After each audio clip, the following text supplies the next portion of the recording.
Hey everybody, this is Cameron from Noxious Anonymous.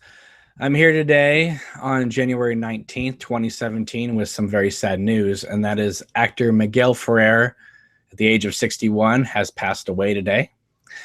Um, so, oh, that was weird. I'm supposed to be being joined by a few other people, but they're just a bit late. Hopefully they will show up.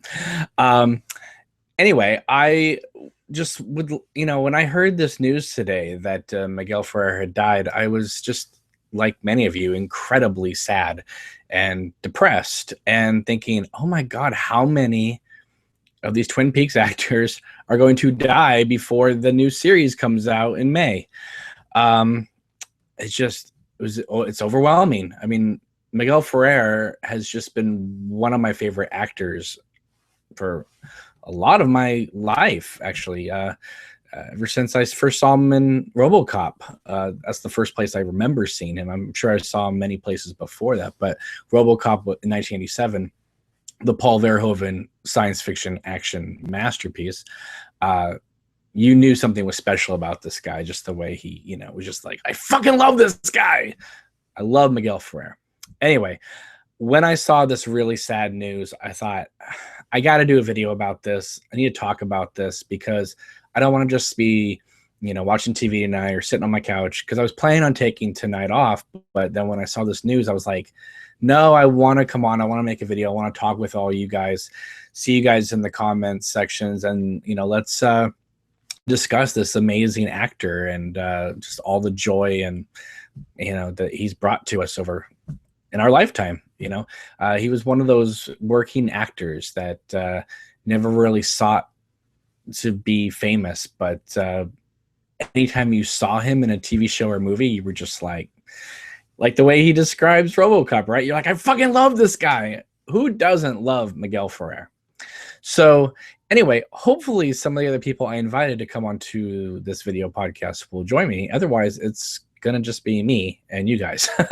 And while that's fine for some other things, this one I really kind of wanted to have kind of a roundtable discussion. So hopefully some people will show up. But anyway, let's kind of just get into this. Miguel Ferrer, he is the son of actor Jose Ferrer and Rosemary Clooney, which of course makes him George Clooney's cousin. So that's fantastic. A lot of people didn't know that, and I just wanted to throw that out to you guys because that's something that isn't really advertised all that much. But he started out like a lot of people in Hollywood, right? Especially in the early 80s, as sort of like a working actor. He appeared in Magnum PI, he was in Chips, Cagney and Lacey. You kind of become like, third bad guy banana, in this show, and then you get arrested and you in the show, and then you go to another show and you play that same kind of part. And that was kind of the trajectory.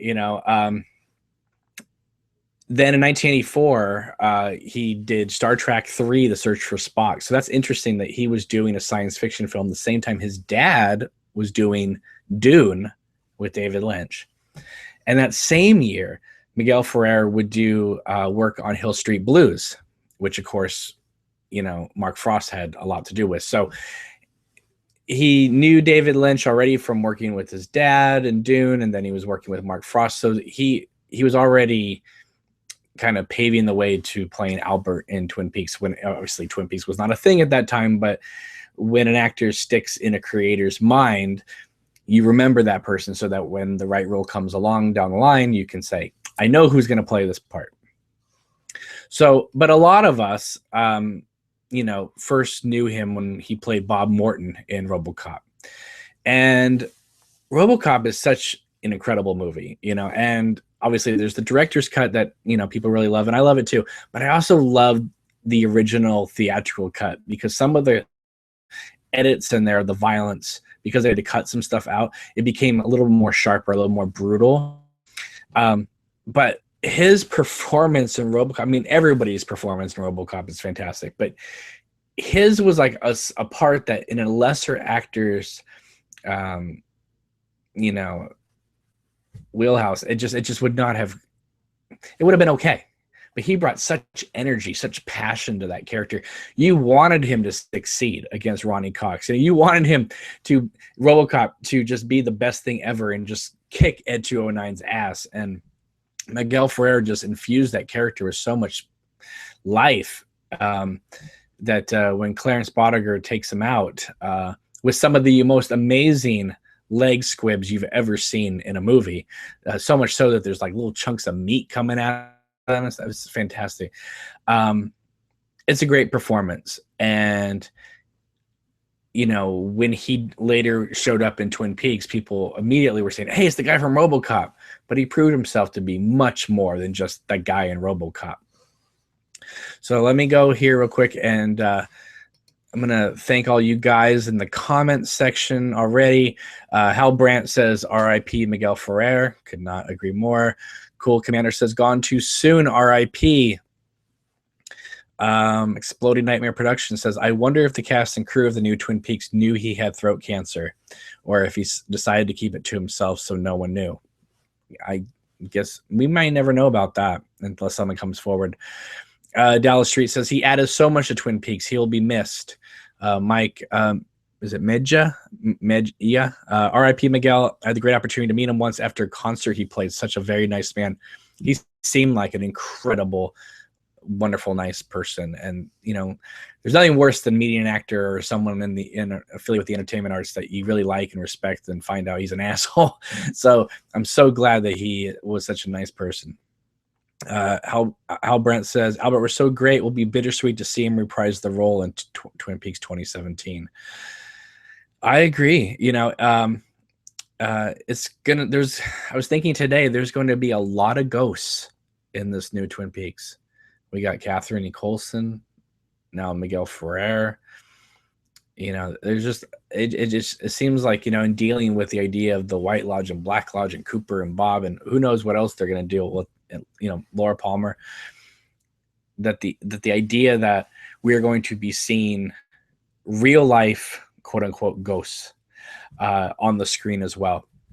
I remember hearing a quote from a documentary years ago saying that maybe ghosts aren't, apparitions you see in the room with you. Maybe ghosts are the fact that you can capture someone's image on camera, on film, and play it 100, 200, 300 years after they're dead. And the fact that you can capture a moment of time, a moment of their life on camera and can rewind it and fast forward it and repeat it, that apparition is sort of doomed to repeat the same things over and over again in that piece of work. And maybe that itself is what a ghost is. Okay. All right, let's continue. Sorry, guys. I'm trying to do this alone here. So then after RoboCop, he actually did just a bunch of TV stuff. Then he, of course, had a role in Deep Star 6, if you remember that film from 1989. I believe that was the Sean S. Cunningham film that came out at the same time as Leviathan and, of course, James Cameron's The Abyss. He then did some Miami Vice. So this guy just made the rounds. He was on like all the great shows. He then was in Tony Scott's Revenge with Kevin Costner and Madeline Stowe.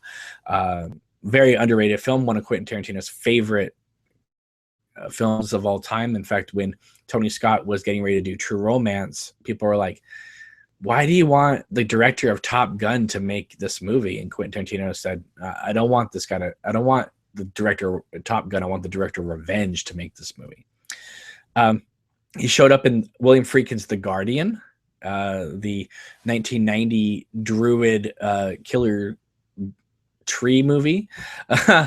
and then finally he came into Twin Peaks. Now, if you want to know some real behind the scenes stuff, there's a podcast called The Projection Booth. And I was actually a guest on it once for a horror film called Let's Scare Jessica to Death. I think it's the lowest rated movie podcast they've done, which I'm very honored about.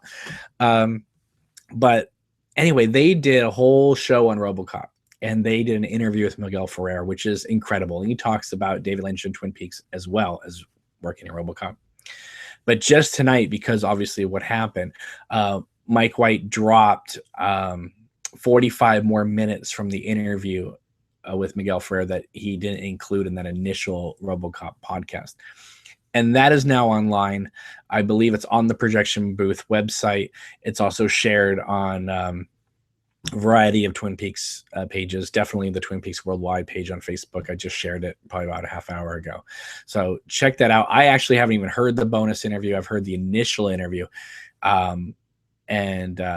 Yeah, he was so just in love with working in the craft of acting, and he was so proud to have worked with David Lynch and Mark Frost that it really came across that this actor was someone special.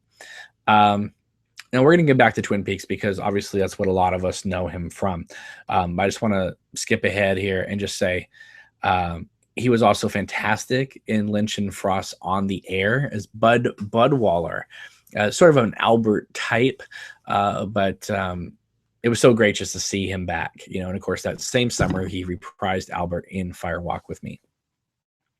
Now the next time that I remember seeing him was in the 3 scenes that John Badham included him in Point of No Return, the American remake of La Femme Nikita, or just Nikita.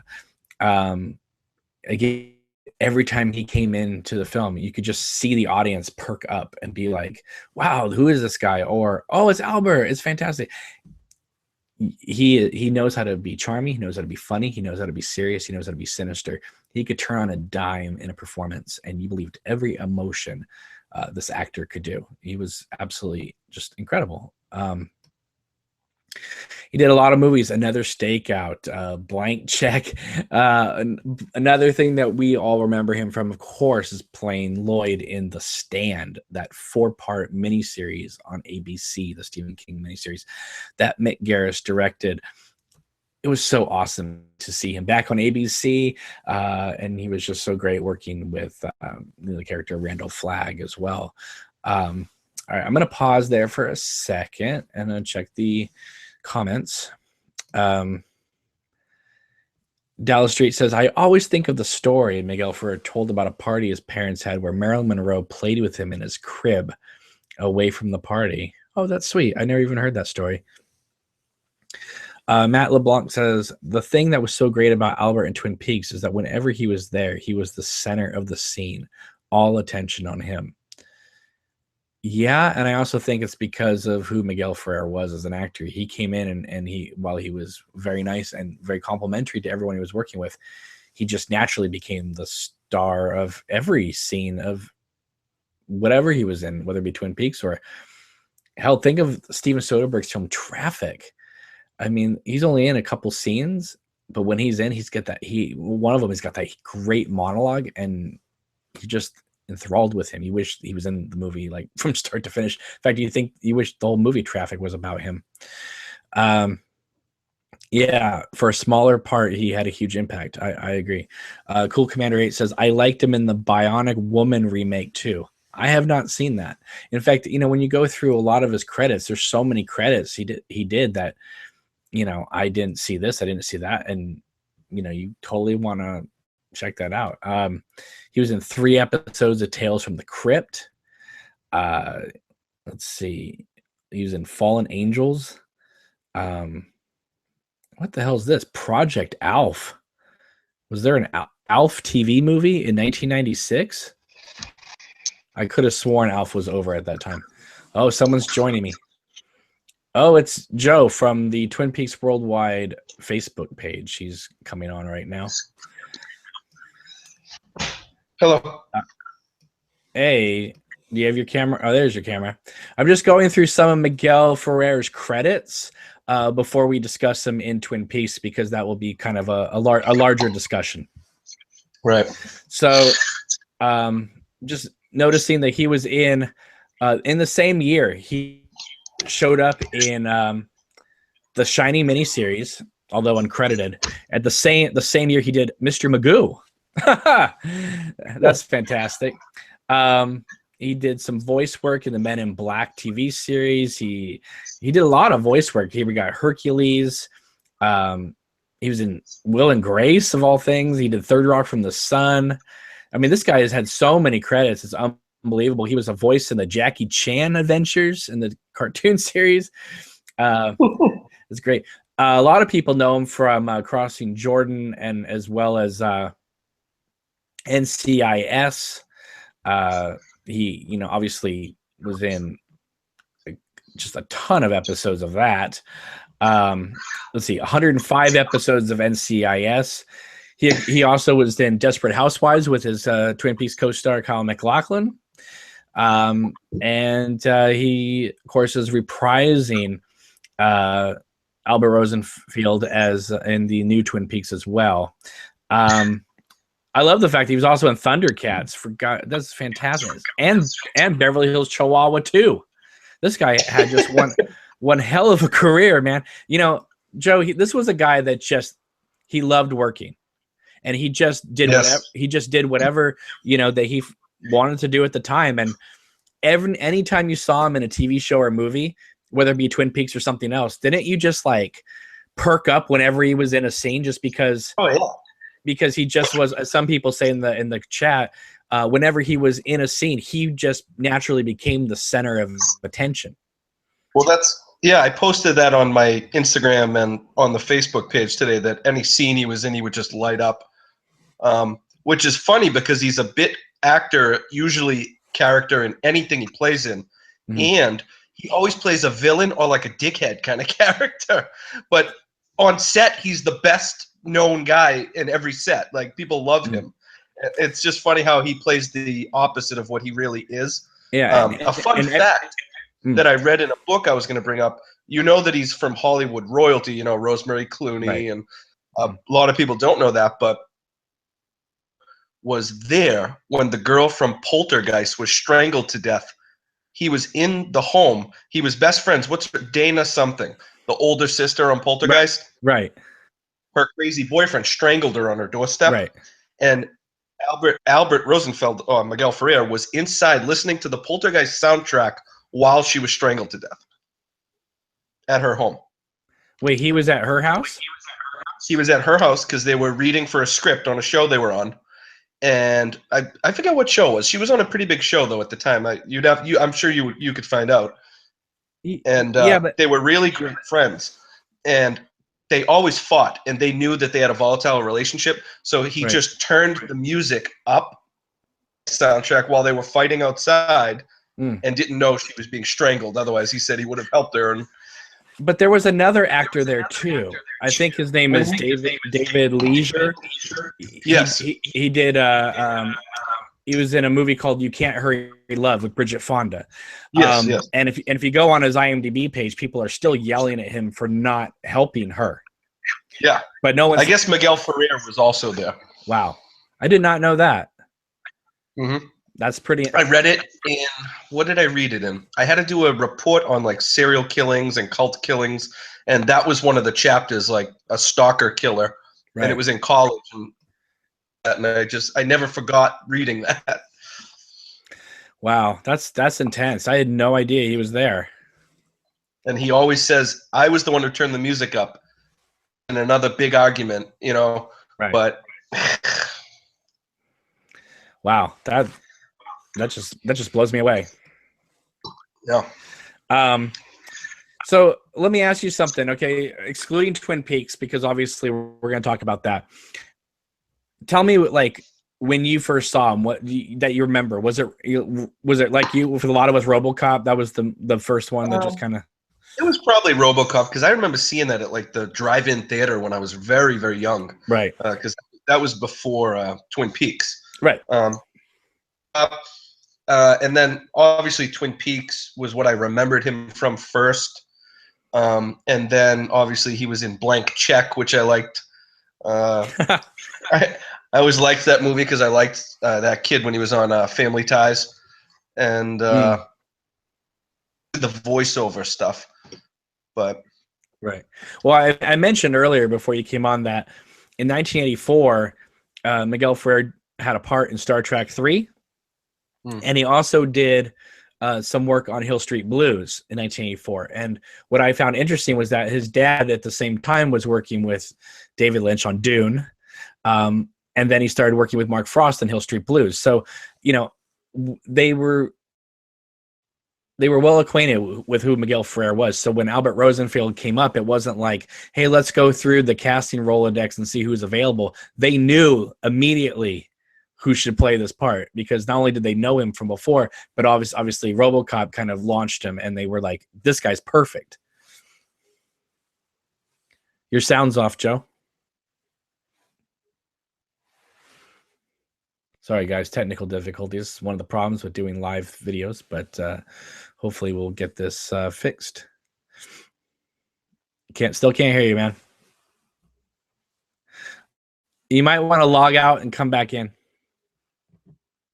Yeah. All right. So he will come back soon.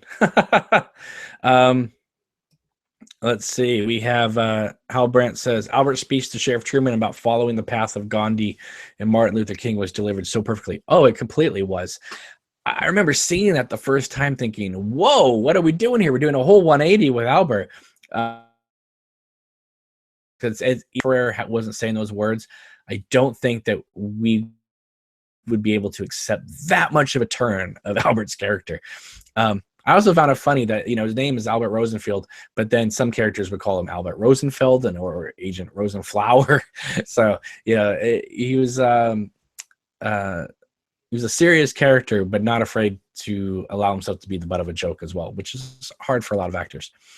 Dirty Boy Saying to God writes, oh yeah, well, I've had about enough of morons and half-wits, dolts, dunces, dullards, and dumbbells, and you chowderhead yokel, you blithering hayseed, you've had enough of me? Fantastic. Thank you very much for posting that. Eric Folio writes, a terrific seasoned actor, big loss to Hollywood. Exploding Nightmare says, first Catherine E. Coulson, then David Bowie, and now Miguel Ferrer. Fuck cancer, all in caps. You're not the only one that's saying that. I get lots of messages from people throughout the day all saying that. Dirty Boy Saint God says, I've got a lot of cutting and pasting to do, gentlemen, so please, why don't you return to your porch rockers and resume whittling? And then, of course, it's fantastic. Great stuff. Dirty Boy Saint God says, I was watching a review of Deep Star 6 last night, in fact.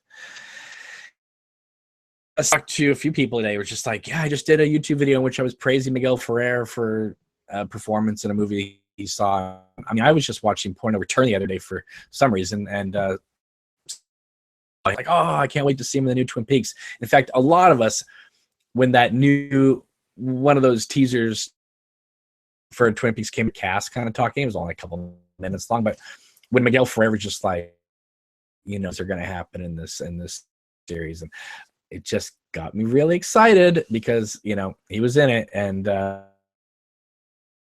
if original actors were saying that, then that is something I trust. All right. Hopefully Joe can get back in here. Oh, he is still fooling around with stuff. Can't hear you, man. I'm going to check to see if your mic is on. Let's see. Control room.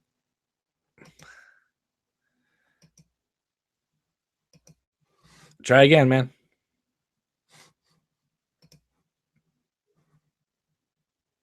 Nope.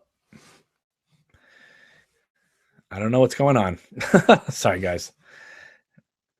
Hopefully we can get this fixed, because that'd be so sad if he's just stuck over there and I have to do this. Dirty Boy Sing to God says, I think I'll grab a copy of that. I haven't seen it since it was first released as a VHS rental. Deep Star 6. Yeah. Okay, so I'm waiting for Joe to begin sort of like this Twin Peaks discussion. Can't hear you. Now, you might want to log out and then come back in. Like, just close out. There you go. Perfect. If you guys have any questions or comments, again, throw them down there so we can talk about this, because I don't want to just be, obviously, Joe and me reminiscing and discussing him, which is fantastic. It's why you guys are tuning in. But I want this to be kind of a celebration for you guys as well. So please throw out comments and we'll discuss them and talk about them. And we will do this as long as we can. I don't want to take up too much of your night, but I didn't want to just sit on the couch and do nothing and just go, oh, we just lost another great actor, another Twin Peaks actor, and that's just a bummer. I wanted to do something that was really celebratory of this guy. So we'll see what happens here. Thank you guys for tuning in. All you guys, I really appreciate it. I understand it's kind of slow and boring at the second, but it will pick up, hopefully. All right. Is there any work of his that you want us to talk about besides Twin Peaks? Obviously, Joe and I are part of the Twin Peaks community, and I do the Twin Peaks videos. So obviously, I know a lot of you guys want to tune in and talk about this stuff. But if there's another movie or something that he's done that we know really well, we're happy to discuss that as well. Yes, he was in the TV version of The Shining, only in voice. I did some poking around while I was saying that. Yeah, it was only a voice. Lost in the movies. RIP. 2 nights ago, I was flipping the channels and saw him in one of those CSI shows. I actually commented that he looked sick. I guess he was. Earlier, somebody said, was it, who was it? Exploding Nightmare Production says he wonders if the cast of the new Twin Peaks knew he was sick. I don't know. A lot of people keep that stuff private, but if anybody knew, I'm sure David Lynch knew if he trusted him, because obviously Catherine E. Coulson trusted Lynch to know with her condition, which is why they shot whatever they did with her before she passed. Yeah, so people are still talking about The Shining miniseries. Okay, so let's go through this. I never really watched lots, but it was on 105, so it's pretty amazing. And he was in Iron Man 3, as it says, Vice President. I think I remember seeing him. It was only a small part, but I kind of really missed that guy. Or I missed him when he was in the movie. That's what I mean. Obviously, I miss him now. For God's sakes. It's going to be so hard watching this new Twin Peaks and seeing all these actors that we really care about not be here anymore. And Lynch came out and said that season 3 is a standalone thing, that there's no intention to do another season. Again, we don't know if they're going to do a season 3 part 1, then season 3 part 2, if we're going to go full on 18 episodes straight, but it looks like we are going to just go 18 episodes straight, which is like the longest cable season of all time. If that's true, then yeah, I totally see it being standalone, because a lot of the original actors won't be able to come back for season 4, if it even hints that way. And without the original actors, probably not. You can fill it up with all you want, core essential people, and it can't just be Agent Cooper and friends. It has to have some other Twin Peaks people in it. And Rosenfeld, he may have come and gone in Twin Peaks, but he was a staple of the show, so much so that Lynch brought him back for the movie. So, and he was great in that movie too. He was only in a couple scenes, but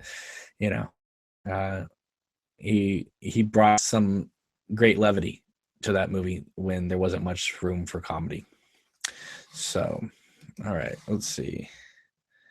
Hal Brandt says, I'm glad it's going to be close-ended.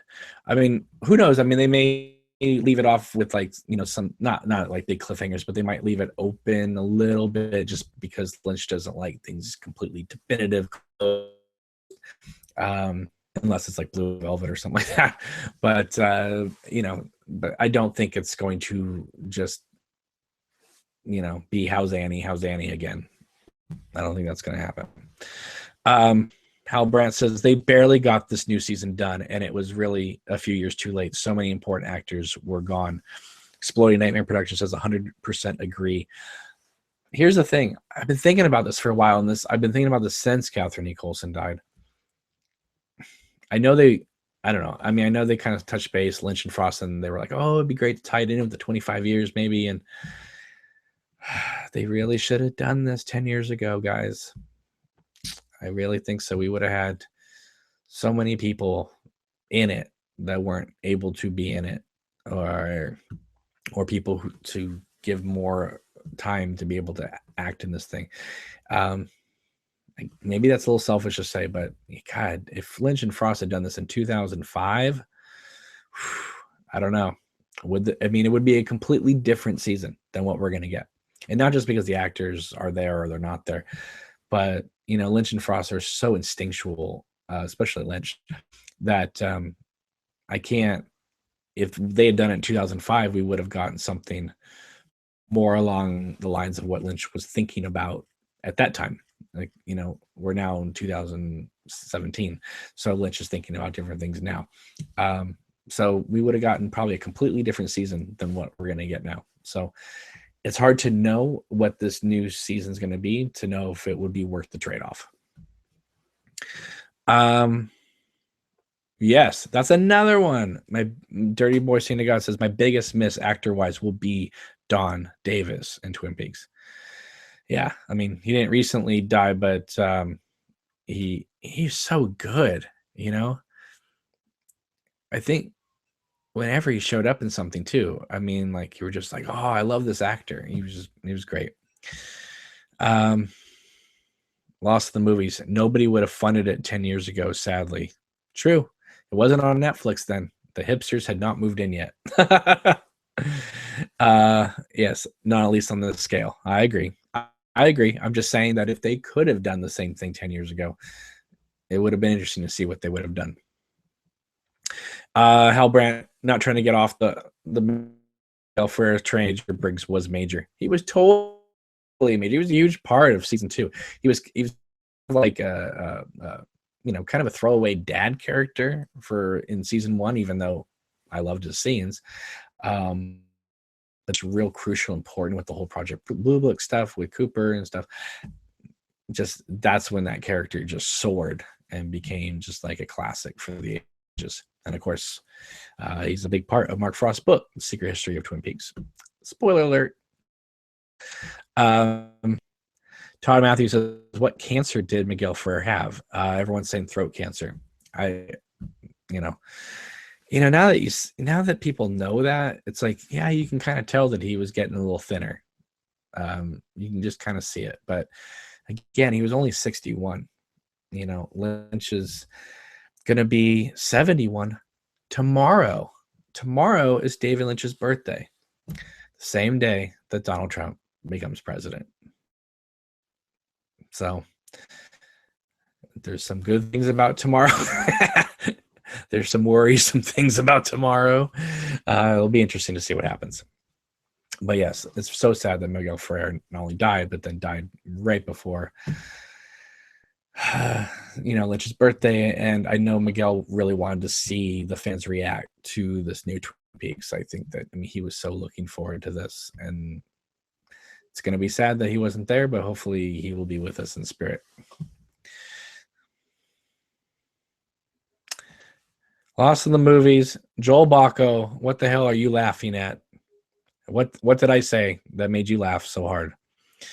Hal Brandt says, I know which I'll be celebrating in reference to Lynch's birthday or Donald Trump becoming president. Oh my God, Joel Bacco, right? It's such a shame when this popped up on my YouTube page. I thought you were interviewing Ferrer.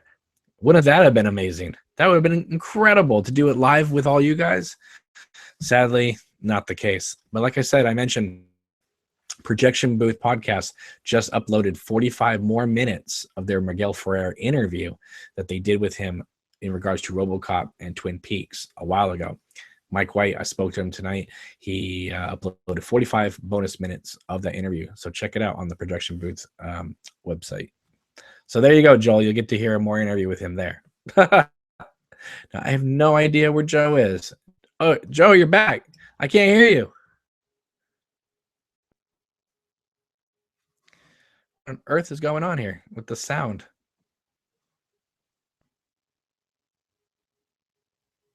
Can't hear you, man. Sorry.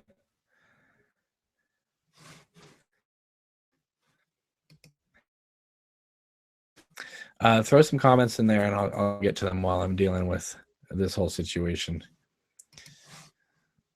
I don't know what's going on here, Joe.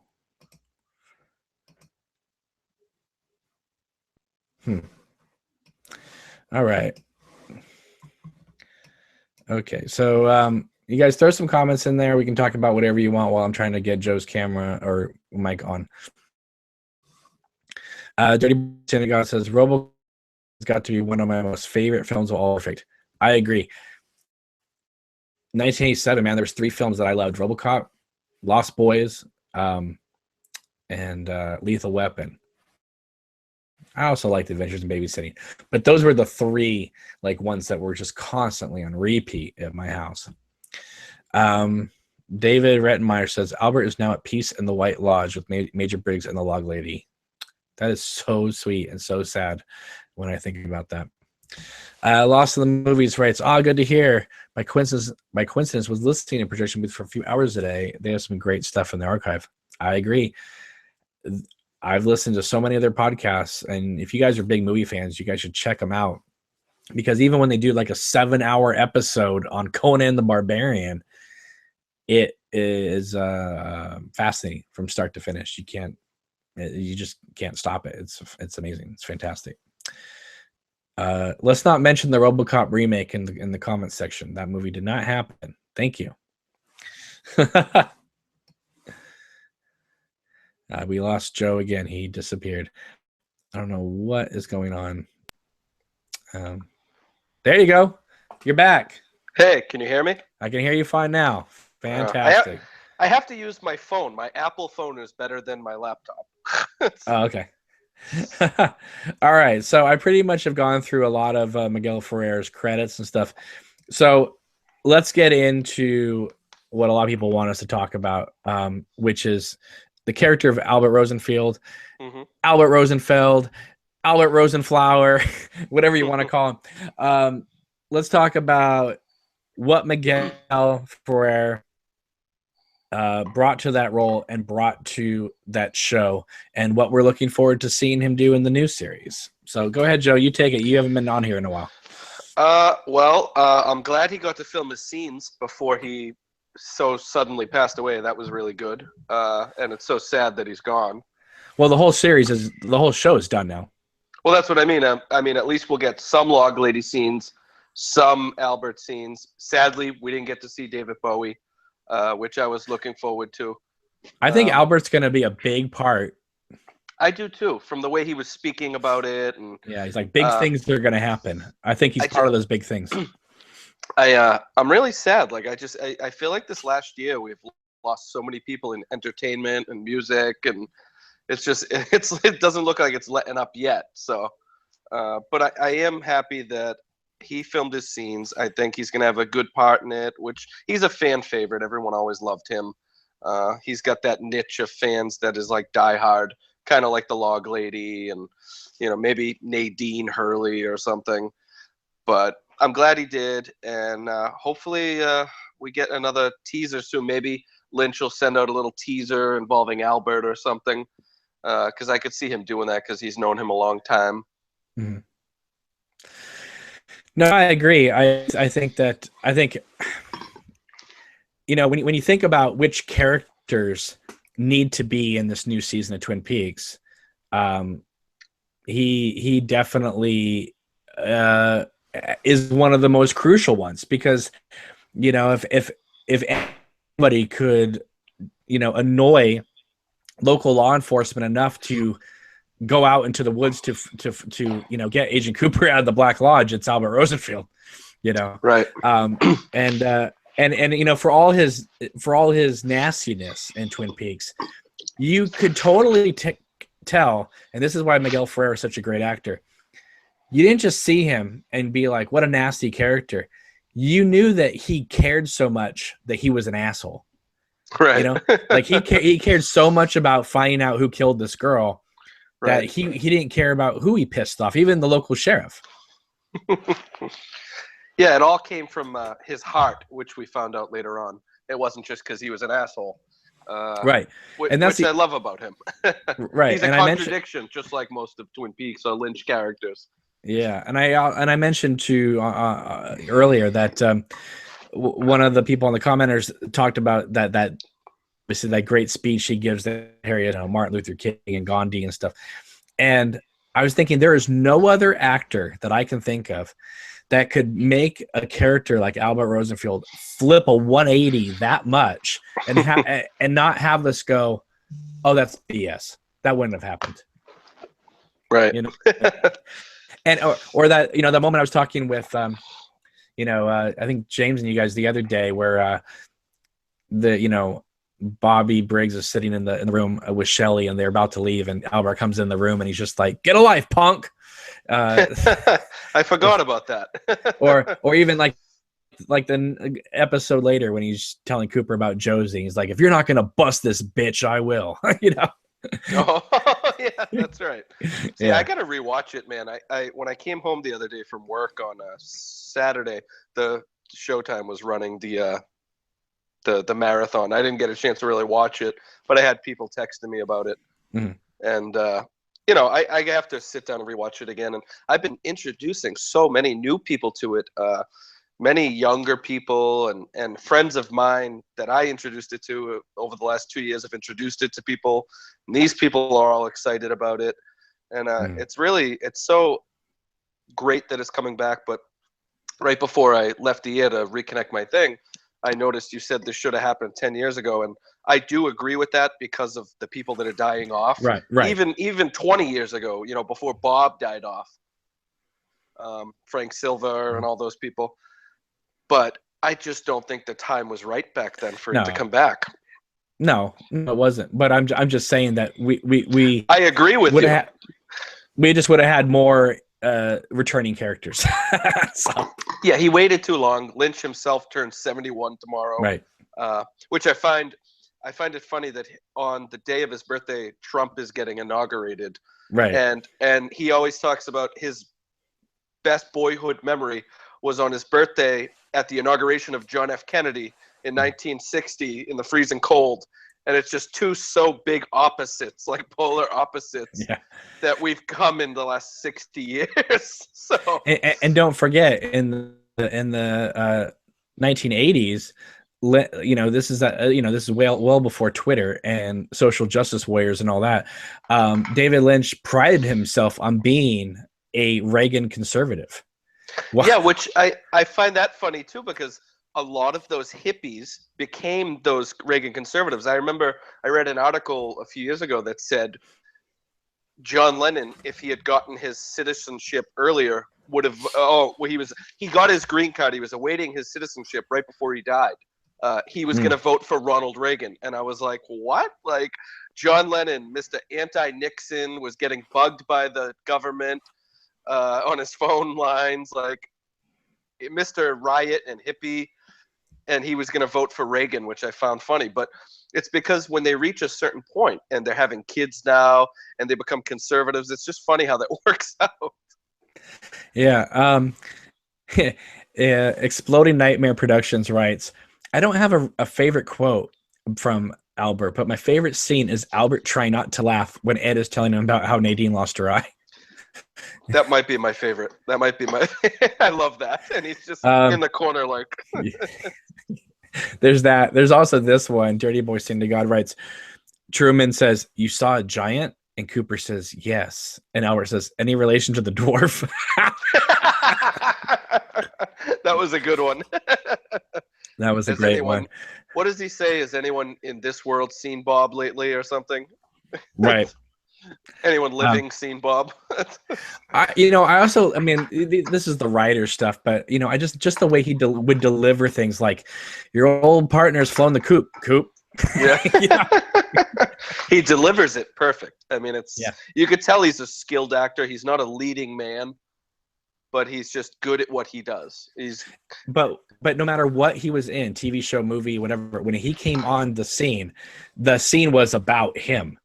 And even if the writers didn't mean it for that, I mean, just the way he puts down that map and starts talking about all the places that Wyndham Earle has dropped off these packages, right? He speaks with such authority, right, that you totally believe him and you like him, even though, this is the same guy, who, was like telling, Sheriff Truman to basically go F himself right before he drilled into Laura's head, So I love it. And that's also the timing on that. And he's just like, it's just perfect. and, It's funny in the when you, oh, sorry, I didn't mean to cut you off. yeah, When you asked me earlier, I was trying to think of things and something popped in my head. 2 roles of his that I remember him and I really liked him in, but he was really a villain. And two of them, one of them he really was he played in the movie The Stand, the adaptation of Stephen King. He played one of the head, villain for Randall Flagg. Right. And then he played the lead character in The Night Flyer, another small adaptation where he tracks a vampire who uses airports. I don't know if you remember that, but I really loved those movies as a kid. Right. That was like the mid 90s, and both probably made for TV movies, I think. Yeah. That's what I was saying. The Stand. It was great to see Miguel Ferrer back on ABC. Yeah, he was very. I mean, that was only 4 or 5 years after Twin Peaks. And he didn't, he was one of those actors that did not care whether it was a movie or whether it was a TV show. He was just game to do, But, we were talking about Albert Lines and the levity, even as something as serious as Fire Walk With Me, when Cooper starts talking about, she's crying out for help. And Albert goes, well, that's funny, Cooper, because you just described half of, the United States girls, teenage girls in America. That's one of my favorite scenes in the movie. I love that scene. Even though it's a short, truncated scene from the script. I mean, the scene in the script is much longer, but suffer a few bumps on the old noggin, Philip. Yeah, exactly. And it's like lines like that. He delivered lines like that where you almost think, did Lynch and company write this, or did he just like look at the scene, realize it was preposterous, and just say the logical thing we were all thinking? Right. It's what's the word I'm looking for? Brevity. He had brevity. Yeah. He really did. And no matter what the line was, how small the scene was, you remembered his line from that scene, and you remembered his character. And I mean, even the first thing when he comes in, what does he say to what's his name? He calls her Blondie or Curly or something to Lucy, and she's reading a book on Tibet. and the fact that when he turns around and she sticks her tongue out at him, it shows that like he is like a bully mentality, but everybody fights back with him. Even Andy stands up in that conference room, just like, I don't like you, the way you treat us. Because he's really not a bully. It's just that he's this. What's the word? Like a curmudgeon, like little guy, and he's just got all this pent up, probably from working on bodies all night and trying to find little clues. I mean, because it's funny how the two extremes. You see him, how he is, and then you see Kiefer Sutherland's character, who's like a nervous, nebbish, like little, counting all the things in the room. And that's why Cooper says in the pilot, give this to Albert. Sam, no, Albert seems to have more on the ball. But Cooper also knows that the trade-off with Albert then is you're going to get, this when he says to Truman, Albert's lacking in some of the social niceties. Right. And then after saying that, literally grabs Truman by the nose and goes, Rah! It's like so bizarre. That's a great scene. Yeah. I love that. Yeah. Well, I think all of season 1 is just masterful. So. Oh, of course. And then a lot of Albert scenes in season 2 are, which is funny. Yeah. I mean, his are some of the most memorable. I mean, he's there at, during Leland's confession and death. Right. And then you have him with, when they're walking outside talking about Bob and the evil that men do. And right. He has that, who has the line? Isn't he the one who has the line, the evil that men do? Yes, he does. He sells it. That's one of the most important lines in the whole canon of the series and the movie. Mm-hmm. When you think about Fire Walk With Me, especially after seeing the movie, you're not thinking of a demon possessing, you're thinking of a father molesting and killing his daughter. Mm-hmm. And Albert's line gives that credence most of all. And when Leland Palmer is dying and the rain, not the rain, but the water from the sprinkler system's going off, Albert looks, his facial expressions are of genuine sorrow and horror. Not like he's not acting like he's better than this situation. Like, oh, what a fool, He is generally moved by the fact that Cooper, like, read him like his last rites at that moment. So he's profoundly moved in that scene. Well, yeah, I also felt like by that time and by the end of the first series of the show, that he also kind of became attached to Twin Peaks like Cooper did and understood these people more. Even though he wouldn't show it, he really started to kind of like the place and care about the people and getting to know them. Mm-hmm. And, even though he was, a dickhead with his mouth and he was a smartass, he really did become like Cooper in a way because he wasn't a bad guy. Mm-hmm. Which I like about him. That's why, Lynch makes these characters so much more complex than they should be or could be. Right. Yeah, but then after that moment, he's kind of out of the series for a while. We get like Denise and a couple other characters. And then that's when, he comes back when basically to talk about Wyndham Earle and arresting Josie. Right. But once after the Josie plot is done, Albert is gone. He doesn't come back for the rest of the series until the movie. That's right. After he's not in the last few episodes. The last 6 episodes, he's not there. And what's going on, and obviously you're transfixed about what's going on. I don't think Albert would have just sat on the stump like Sheriff Truman. I think Albert would have gone in after Coop. Or he would have tried to find a way to find him. Yeah. Yeah, exactly. Something. Because he was a no nonsense guy, which is why I think he got referred instead of Sam to do the case. Mm-hmm. Yeah. Because like Sam Stanley would do things, and Chris Isaac would just like look at him like, who's the towhead? He's with me. Like, like you couldn't picture someone saying that about Albert. Right. Just more on the ball. It perfectly encapsulates it. Right.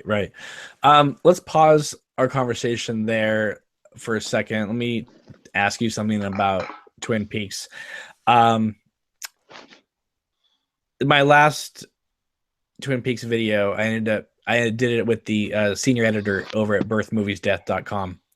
And he dropped this ball on me that made me pause. And he said he wasn't sure if the new series is even going to be called Twin Peaks, because every time we see Twin Peaks advertised on the commercials, it's always just on the sign, and then it just goes to black and we'll say like The Return or something like that.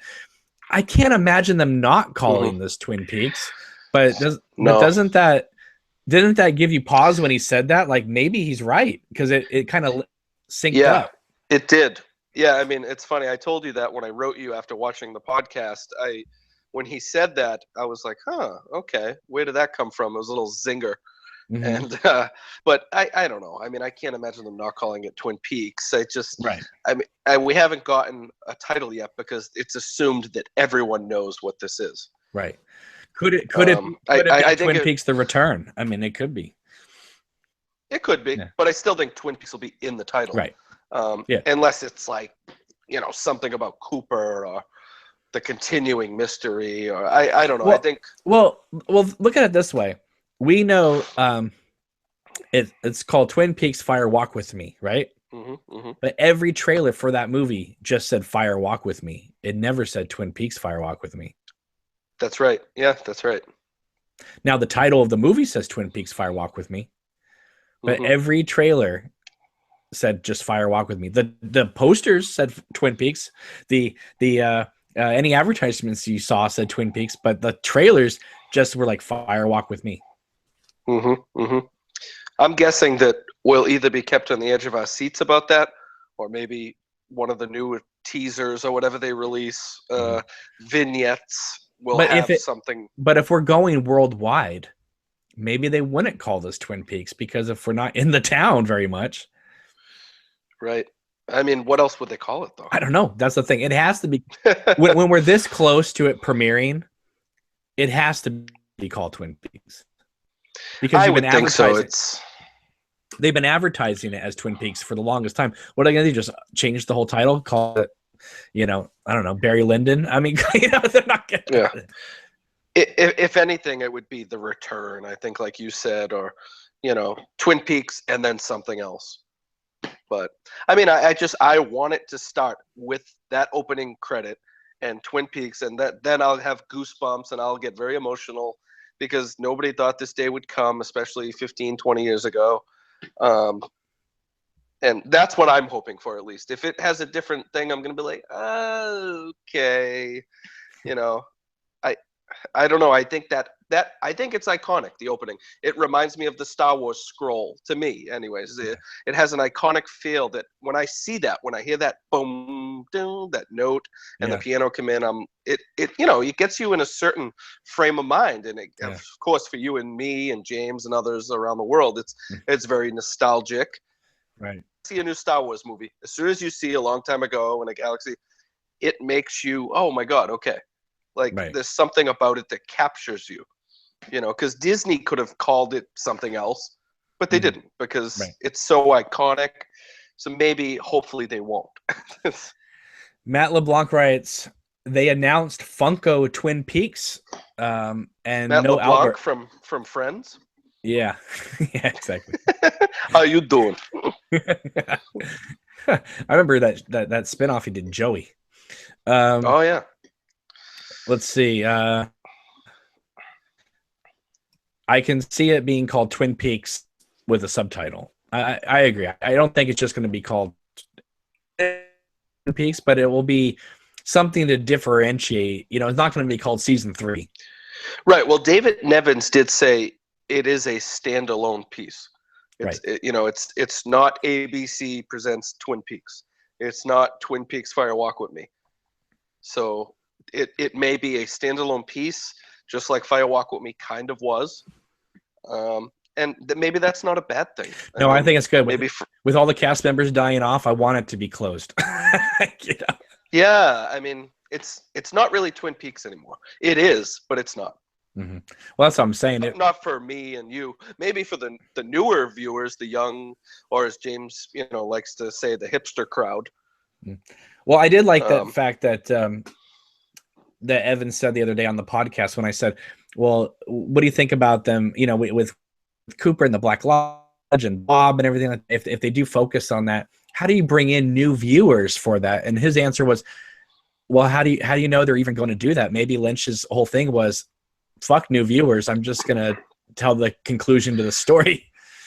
Right. I mean, and after he said that, you kind of, you concluded he's probably right. And then I said to myself, yeah, since when did David Lynch ever care about pleasing one group or the other?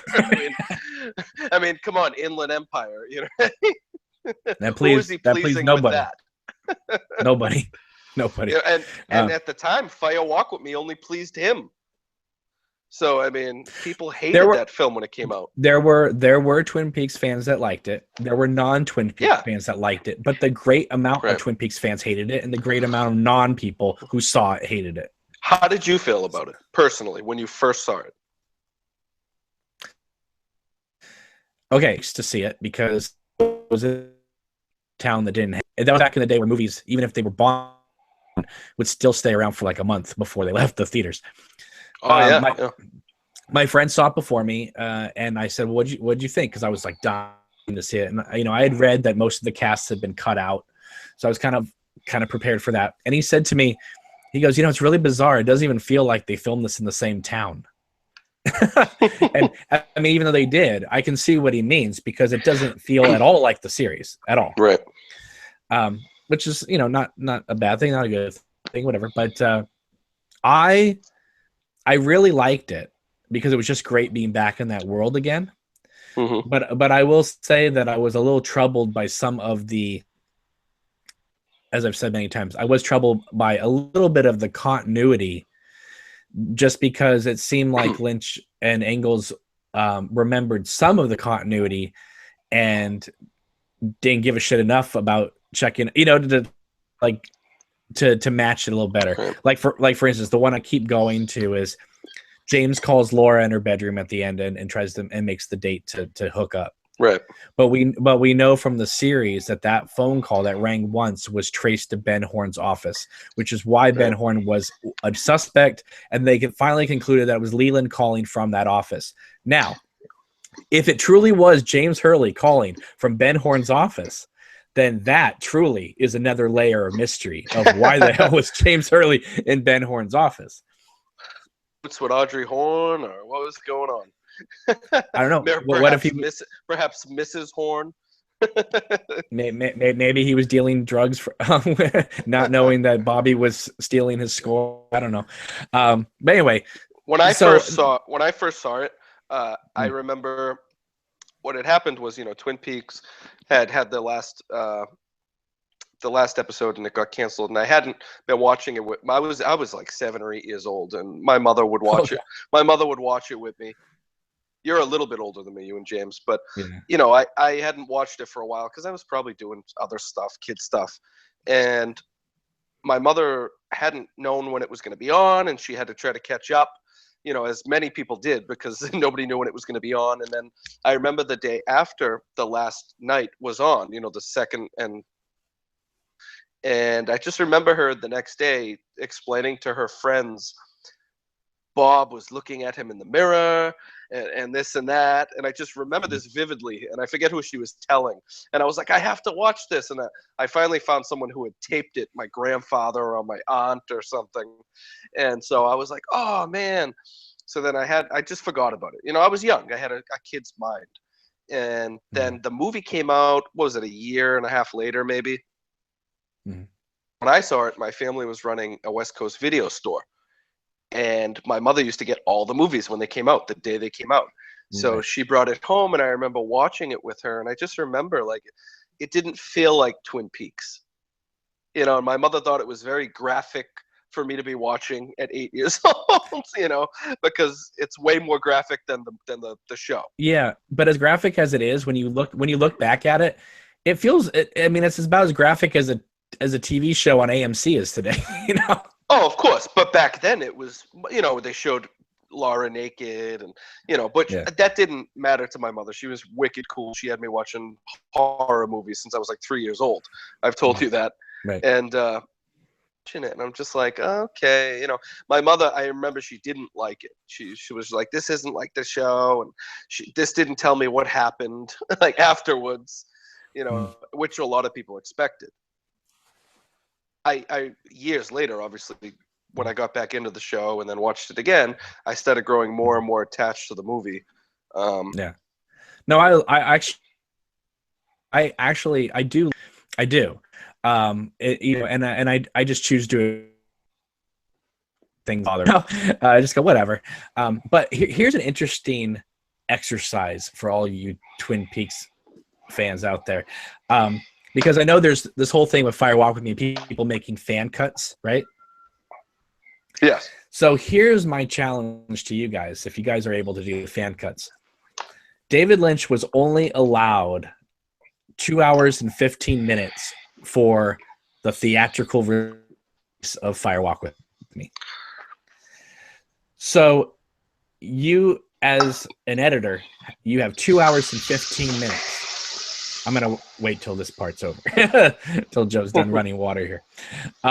Sorry. Okay. So let's say you have 2 hours and 15 minutes, okay? Take the missing pieces scenes that David Lynch released. I know there's a bunch that he didn't release, but take the ones he did release. Take the ones you would wish had been included in Fire Walk with Me. Put those at the end of your timeline when you have the movie on your editing timeline. And and then see how long that is. Let's say out of the 90 minutes, 25 minutes of the missing pieces are what you would wish had been in Fire Walk with Me. Now ask yourself, which 25 minutes do I cut out of Fire Walk with Me to put those missing pieces in? Because obviously if we had 3 hours, we would stick what we wanted to stick in. But the challenge is keep it the same time frame that Lynch's film is supposed to be, the 2 hours and 15 minutes that he could only go to. Put your missing pieces in, but you're going to have to cut out other parts of Fire Walk with Me. What are you going to cut out? And I'm telling you, I'll tell you exactly what I would cut out. I would cut out the entire Deer Meadow. Because I love it. I love Deer Meadow. But when all is said and done, it doesn't loop around. It doesn't connect really in any way I mean, yes, I know it connects, but would you rather have? I mean, I don't remember when the movie came out. People said I'd rather have a 2-hour movie of Dear Meadow or a 2-hour movie of Laura Palmer. Right. And so, if I was having 30 more minutes of Fire Walk with Me, Laura Palmer stuff, then the only thing I could really do is take out a chunk of Dear Meadow. But you know what I think now, Cam? Hmm. I think that it's, it sucks because at the time, either you were going to continue the show or you were going to make a movie or 2 or 3 movies, whatever he had that original deal for. Yeah. And he didn't get to because it bombed so bad. So it was only supposed to be a piece of something. So Right. maybe we will get the pieces that we were supposed to get then or something like it. Right. Because maybe it'll be more cohesive now. He'll get to finish. He'll get to bookend it. Where at the time it was an incomplete piece of But something. maybe he should have done it like Krzysztof Kieslowski did the 3 colors then and shot all 3 films back to back to back. He should have. You're right. Because there's no guarantee in Hollywood that you're going to have a sequel. Right. But perhaps he didn't think about that because the last time he was at the film festival, he won the Palme d'Or. Yeah. Well, no, but Twin Peaks had been, by that time canceled. So he knew the popularity of it was done. But like we said earlier, he never did something for popularity. Right. Never did something for other people. He said on many occasions, I did it because I wanted to go back to that. Right. And that's why he rejected the idea of going forward with the story. Mm-hmm. Which I am I love, like you said, I just like you, I love Fire Walk with Me. In some instances, I think it's better than the show itself. Oh, blasphemy. I do. And I actually, my buddy Jim, who I just got into the show now, he had seen the show when it first came out, never really paid attention to it. He's around probably James's age, I think. He's a little older than me. And he's like a big brother to me. And he started rewatching the show last year because I told him to, and he did. He's probably watching this podcast right now. And him and his girlfriend started watching it, and they fucking loved it, and they just binged it. And so then they wanted to set up a date where they could watch the movie with me. And they watched the movie, and Jim was like, I liked the movie better than the show. He goes, because it was just more like visceral and real. And a lot of people I know have said that. But I think that's in hindsight to people who started with the show. There's a different camp for each person. That's why the film is such an enigma, because it does different things. And the weird thing is it's known primarily as a prequel.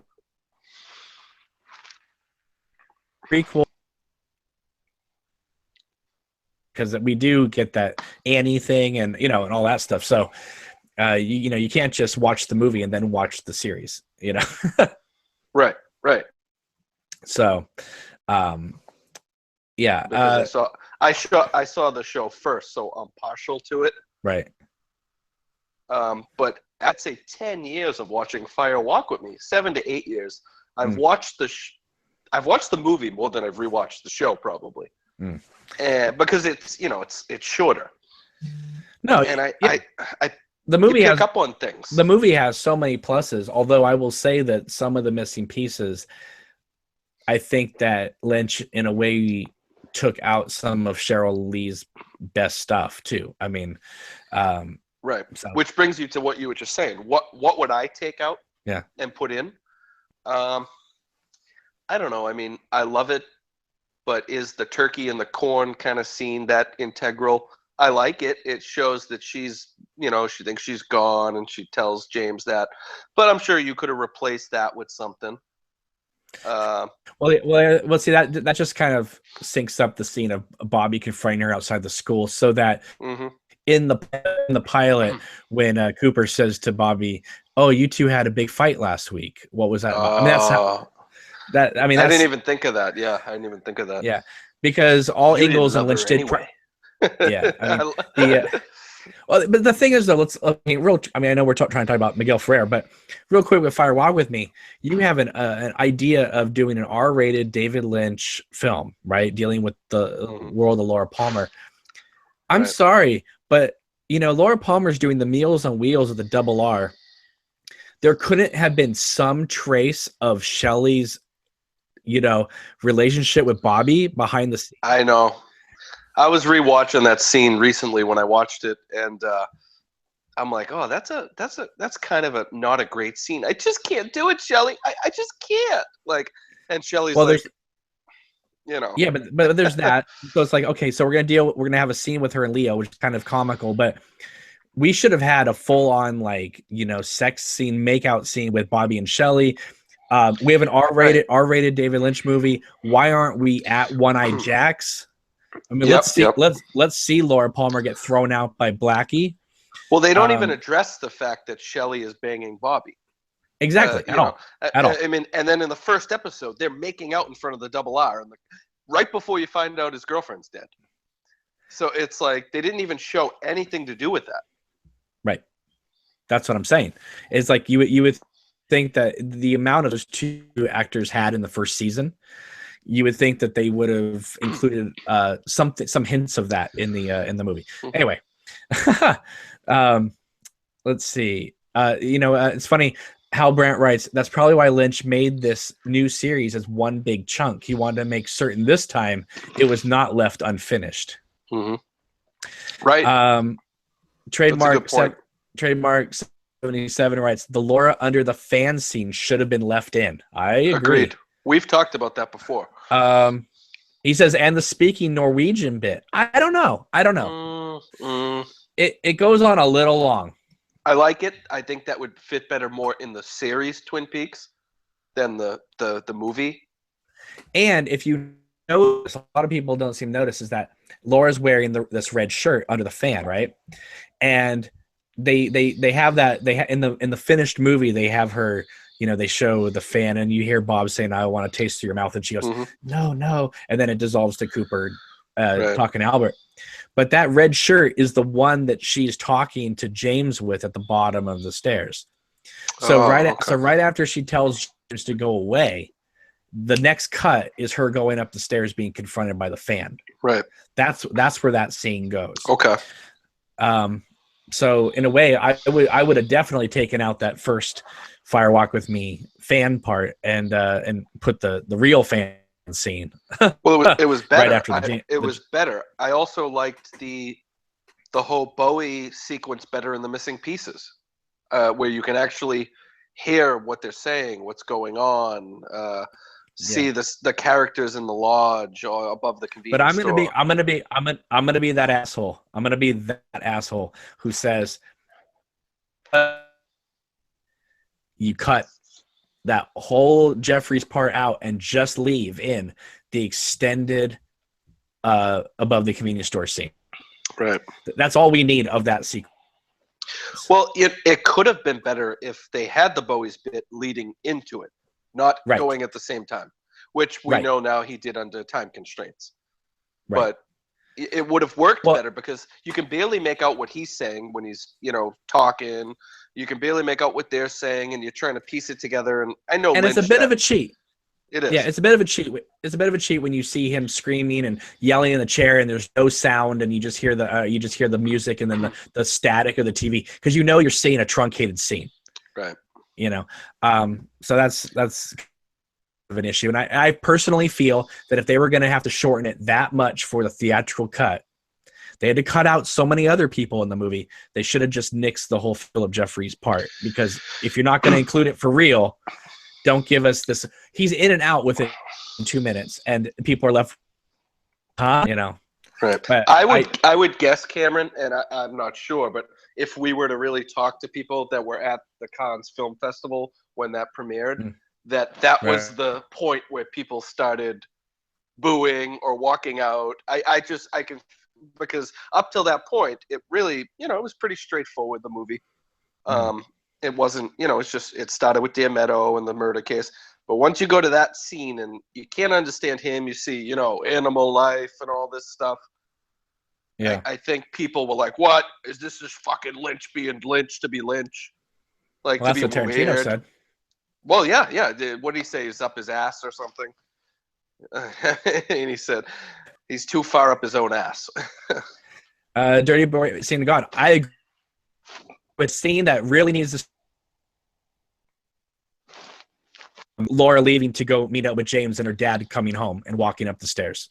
Hell yeah. I love that. That scene is so great because then when she jumps on James' bike, when her dad then looks out the window, it explains why there's like even more hatred in his face. And also in the theatrical cut, she climbs down the side of her house, and then James pulls up, and then she runs to him. But when she runs to him, if you look at the shot, you see the bush shaking because she was behind the bush. In the missing pieces, they cut out the shot of her running to James from the bush, so you don't see it shake. So it's kind of an interesting touch here. Let's see. Yeah, I mean, and I agree. I mean, the whole thing with like the pink room scene, it's a great scene, but it was only in there because, you know, Donna says in the pilot to James, "I knew Laura. I knew her too well." Right. You know, but I just don't believe that Donna in the series, she's topless in Canada with Buck. You know, no, it's a little over the top. It is. I mean, it works as a scene. It's a great scene, but it doesn't add up to the Donna at the beginning of the series. The other thing is, okay, let's just talk about this real quick before we just wrap this up with Miguel Ferrer. But the idea of Audrey Horne in Fire Walk with Me, right? She's not in it. Now, there's lots of reasons why she wasn't in it, but my question to you is, overall, was it better for the film that Audrey Horne was not in it, or should he have done what he did with Donna and just recast that part? I don't know. I think she's too big of a character. But having Audrey not be in it is a hole in the movie. When you know the series.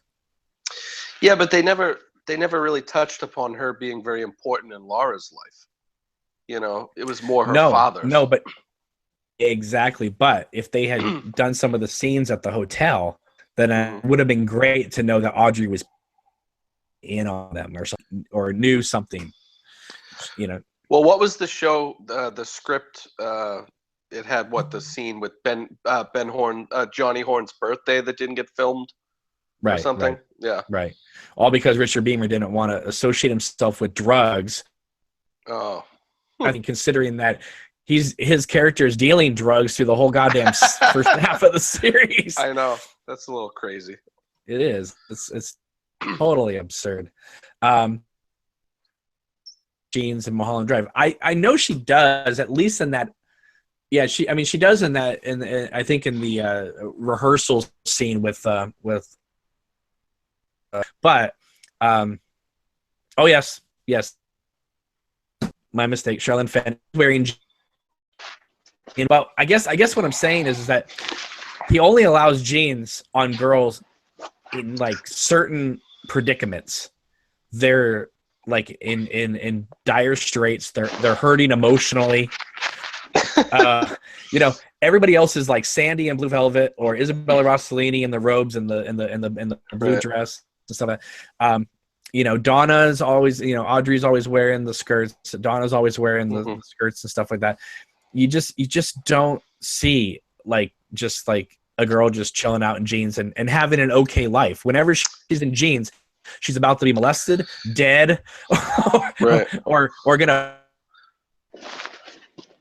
prior like. Well, even the girls in that opening high school scene when they find out Laura died, I don't see many people in jeans either.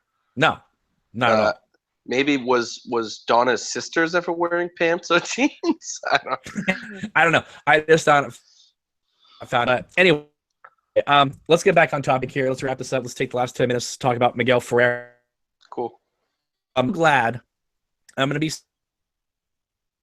say I'm sent last summer, and he died before he could finish out Twin Peaks, because I think if anything, he's such a great actor, and it's wonderful to know that he's going to reprise this amazing character again in this epic TV event. Yes, it's sad.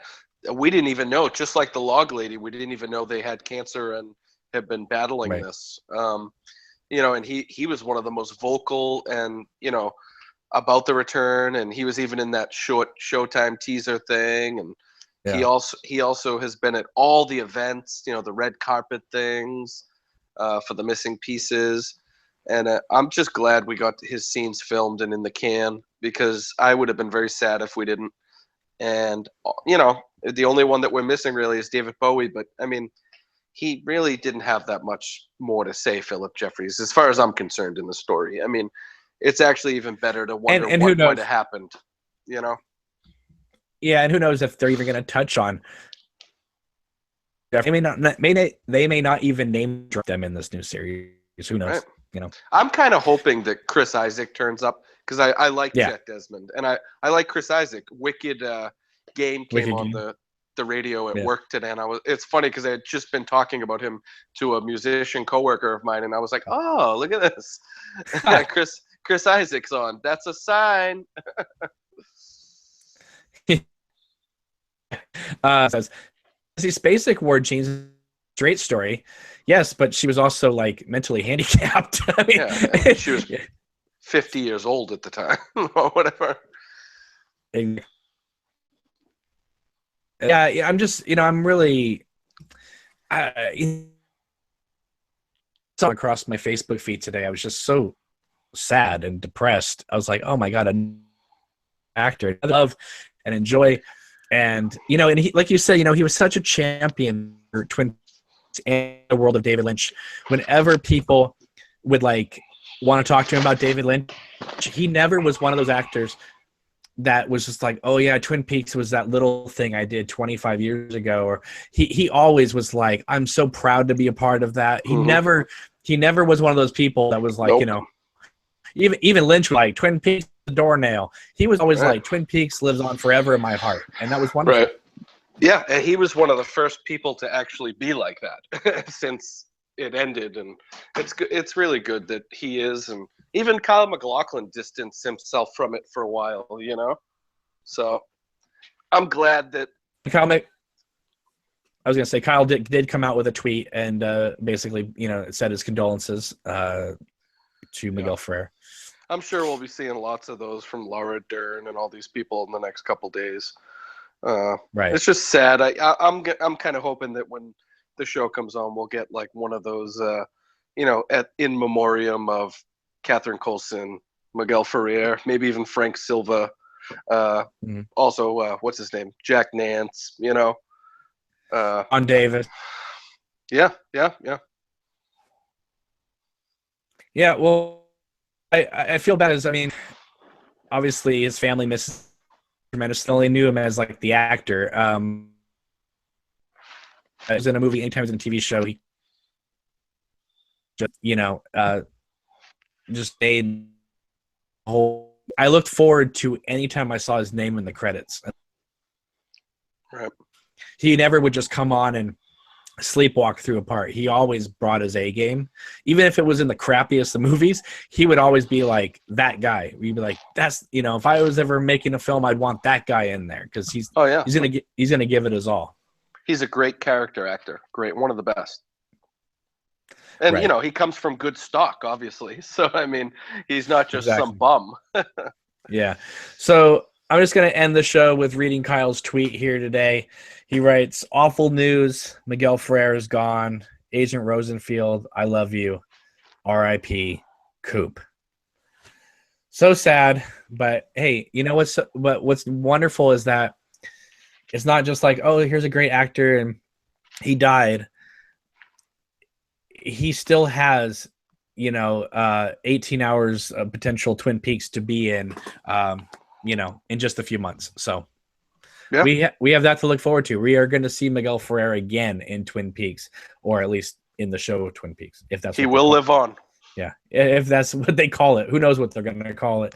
But anyway, Joe, thank you for taking the time and talking with me about this.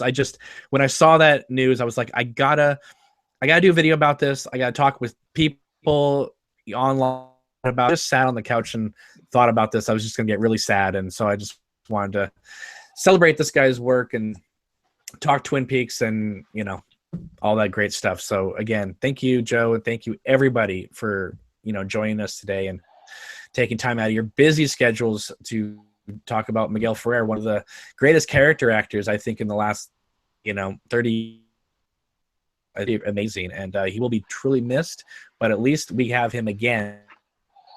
And he's left behind over 100+ titles that you shows to movies and stuff like that, so never forget him. He was one of the greats.